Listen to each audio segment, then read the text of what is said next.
Oi, gente, eu sou Humberto Goulart, da Agência Servidores. Tenho o prazer de estar aqui com o presidente da ANFIP, Associação Nacional dos Auditores Fiscais da Receita Federal do Brasil. Para o Décio me dizer o seguinte: Décio, qual é a importância hoje da gente dar um recado ao servidor público neste momento de caos? Vocês estavam numa briga no Congresso Nacional contra o desmonte do serviço público e de repente surge o coronavírus e o servidor público passa a ser talvez a figura mais importante do país. Beto, primeiro a gente gostaria de agradecer essa participação e dizer que nós da ANFIP sempre tivemos no nosso horizonte a defesa do serviço público, a defesa do servidor, do Estado brasileiro e do trabalhador de uma forma geral. E esse momento em que vinha se trazendo para a opinião pública uma visão pejorativa do servidor público e do serviço público, agora se reverte nessa crise de saúde pública. E talvez o governo, sua equipe econômica e os parlamentares percebam que o servidor público é exatamente aquele que neste momento está a favor do Estado brasileiro, estão na defesa do Estado brasileiro, prestando o serviço, expondo-se a risco para evitar essa situação de crise seríssima da saúde pública. Nós dissemos o tempo todo que não caberia ao governo, estabelecer uma guerra de informação para colocar a população brasileira contra o servidor público e contra o Estado, para que passassem as reformas que sejam de diminuição do Estado e redução do direito de servidores e de prestação de serviço.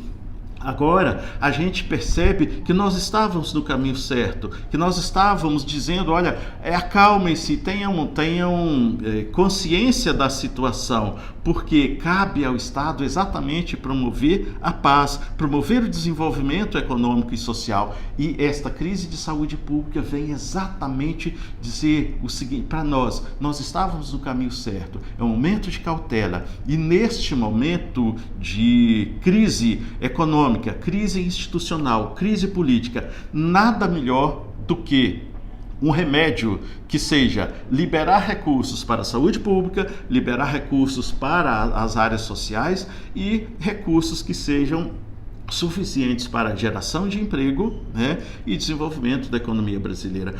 Nesse sentido, a gente solicita aos parlamentares que não tramitem nenhum projeto que não seja efetivamente nesse sentido de promover o desenvolvimento do Estado brasileiro, porque a crise é séria e o melhor remédio é não tramitar nada que venha a deteriorar mais ainda o Estado brasileiro e o serviço público. O serviço público deve ser extremamente valorizado. O Estado brasileiro tem que ser extremamente valorizado, porque cabe ao Estado, exatamente em momento de crise, resolver ou tentar resolver a situação da iniciativa privada. Décio, uma curiosidade que eu fico nesse momento é saber como é que vocês, dirigentes, vão ter criatividade para lidar com esse momento. Quer dizer, muda completamente a forma como fazer essa política sindical, não é verdade? Pelo momento de crise do coronavírus e por toda essa modificação. Quer dizer, o Congresso vai provavelmente votar medidas e vai ter que abrir o caixa para conseguir suprir as necessidades da crise, não é verdade? Perfeito. E uma das questões que está na contramão da história, exatamente proposta pela equipe econômica, é a PEC 187, que trata da extinção de fundos públicos criados exatamente para melhorar a situação dos órgãos públicos na prestação de serviço, ou seja, na gestão das suas atividades. Inclusive, o Fundaf aparece certamente nessa PEC 187. Os fundos são exatamente aquele suporte do Estado. E essa PEC 187 trata de acabar com esses fundos públicos. Na verdade, acabaram com o Fundo da Previdência.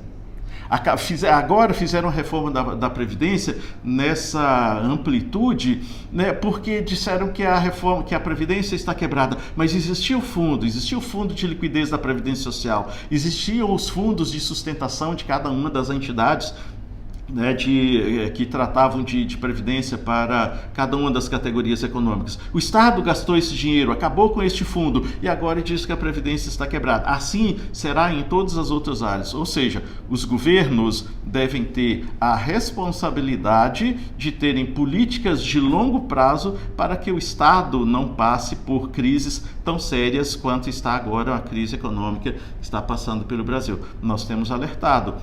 O Estado é o propulsor do desenvolvimento, tá? E agora nós estamos provando que realmente não adianta dizer que estamos em uma situação de contenção de despesa. Contenção de despesa todos temos que ter, todos os governos têm que ter, mas também tem que ter a sensibilidade de que a liberação de recursos para o momento certo, para a hora certa e cautela em todas as votações de projetos que passem no Congresso que não sejam para essas finalidades. A Anfip tem sido a gestora de vários estudos e me parece que, inclusive, as federações, os sindicatos de servidores públicos, toda vez que vão ao Congresso, contam sempre com os estudos da Anfip. Muda um pouco o foco diante dessa crise, dessas mudanças, ou não? Não, Humberto, não muda. Pelo seguinte, a Anfip tem 70 anos de existência e durante todos esses 70 anos a Anfip vem produzindo estudos que colaborem com os parlamentares, colaborem com a sociedade brasileira, as entidades da sociedade civil, no sentido de mostrar para todos esses dirigentes, mostrar para a população, para as escolas, para advogados, para todos os órgãos públicos de uma maneira geral, no sentido de que os estudos são baseados nos próprios números de governo e quando nós promovemos estudos, trabalhos, publicações no Brasil, para o Brasil inteiro, o que nós queremos com isso? É dizer que há uma outra forma de trabalhar, há uma outra forma de agir e mostrar para os parlamentares que às vezes às vezes a dificuldade é tão grande lá no Congresso que os parlamentares talvez nem saibam o que estão votando, não pense nas consequências do seu próprio voto ou na consequência das suas próprias votações de projetos de lei, projetos de emenda à Constituição, que em vez de melhorar a situação do povo brasileiro, em vez de melhorar a arrecadação federal, em vez de melhorar a arrecadação dos próprios estados e municípios, acabam por dificultar a entrada de recursos, acabam por dificultar a prestação de serviço público e sem observar as consequências nefastas de projetos de lei ou de emendas que passem lá pelo Congresso, são aprovados, mas que em si não trazem melhorias para a população brasileira. Muito obrigado, presidente, e muito sucesso. Eu que agradeço, Humberto. Tá? Muito obrigado a vocês também.